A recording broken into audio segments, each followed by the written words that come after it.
अस्सलाम वालेकुम, good morning dear students. और इस्तकबाल कश्मीरी क्लास में सवाल यथ कन लाल सबको मिसाल वर्ताई नाम तलफन पे मिलवत आवाज़ शरीक नुमाइंदा लफ्ज़ बनान ये लफ्ज़ दित ओस पोस बोस थोस लोस बे पे ओस पोस बोस थोस लोस।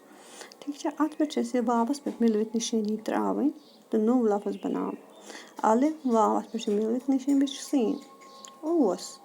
इथे कन पिया वाव वावस पे मिलवित निशानी पे सीन पोस बिया वाव सीन वावस पे मिलवित निशानी तो अत क्या परो बोस। थ वाव सीन थोस लाम वाव सीन लोस। ठीक है गोबर बे पे तुम में से ओस ओस पोस